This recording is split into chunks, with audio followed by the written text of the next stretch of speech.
Seydina Muhammad mi nga xam ni mooy professeur yi nee na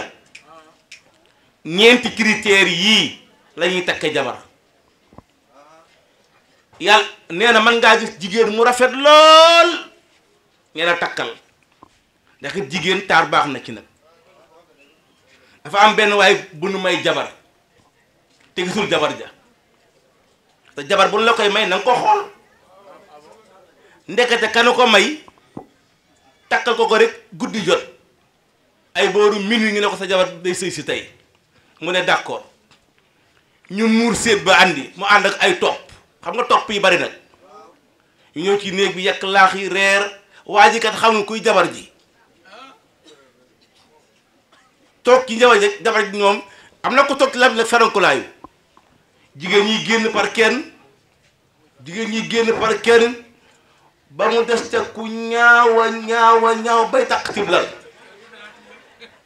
mu ne ko waayow doo tëri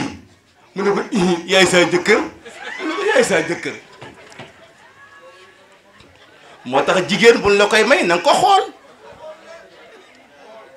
waaye takk koo xamante ni bi soo koy xool da ngay def nii di doo koy ñemee xool kooku it baaxul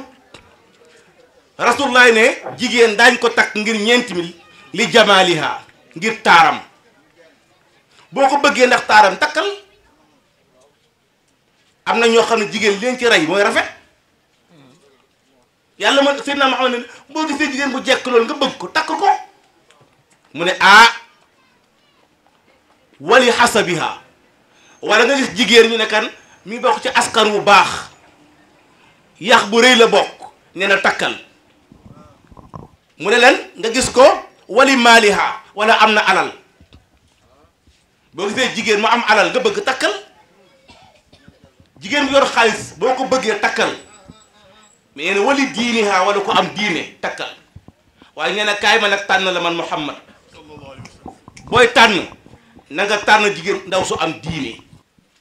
su ma ne ko am diine nag waxuma la jigéen boo xam ni day dëkk julli muuru ne ma laj ñe malaaka non non de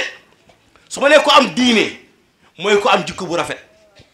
bari nag koo xamante ni bii day muuru di sellal mais xolam baaxul bari na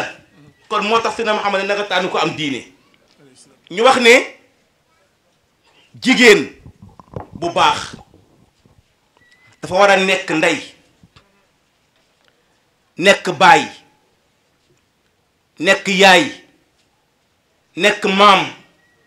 nekk bàjjen nekk nijaay jigéen la wax jigéen ju baax ñu ne jigéen dafa mel ni géej xam nga géej biiru jigéen comme géej lépp ci nekk jigéen mooy jur doom taxaw ñu xam ni kii doomu diw la